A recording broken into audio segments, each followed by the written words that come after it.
নমস্কার বন্ধুরা, আমার চ্যানেলে আপনাদের সবাইকে স্বাগতম। আজ আমি আপনাদের জন্য আবারও একটা নতুন রেসিপি নিয়ে চলে এসেছি, ফ্রেঞ্চ ফ্রাই। চলুন তাহলে এবার শুরু করা যাক। ফ্রেঞ্চ ফ্রাই বানানোর জন্য এখানে আমি একটা বড় আলু লম্বা লম্বা করে কেটে সামান্য নুন দিয়ে সিদ্ধ করে নিয়েছি, আর অল্প আমি কর্নফ্লাওয়ার নিয়ে নিয়েছি। এবার আমি আলুটির মধ্যে 1 চামচ কর্নফ্লাওয়ার দিয়ে দিচ্ছি, অল্প আমি লঙ্কা গুঁড়ো দিয়ে দিচ্ছি, সামান্য আমি নুন দিয়ে দিচ্ছি। এবার আমি এইভাবে আলুর সাথে সব উপকরণগুলোকে মিশিয়ে দিচ্ছি। আমাদের আলুর সাথে সব উপকরণগুলো মিশানো হয়ে গেছে।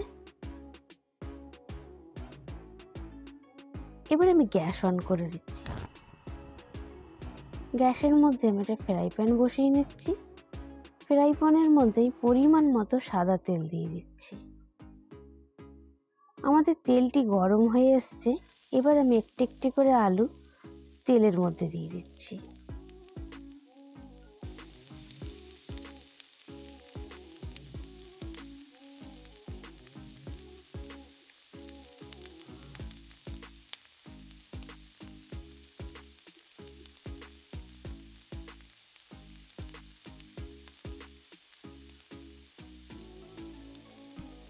এবার এইভাবেই আমি কিছুক্ষণ ভেজে নেব।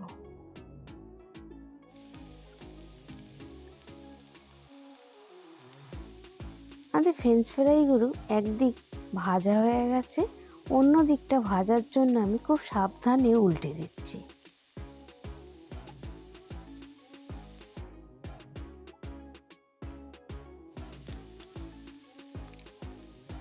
দেখতেই পাচ্ছেন আমাদের ফ্রেঞ্চ ফ্রাইগুলো ভাজা হয়ে গেছে।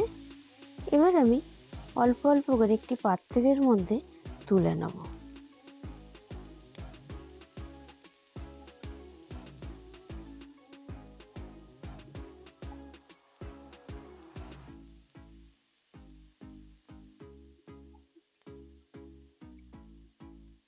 এবার আমি পরিবেশন করে দেবো।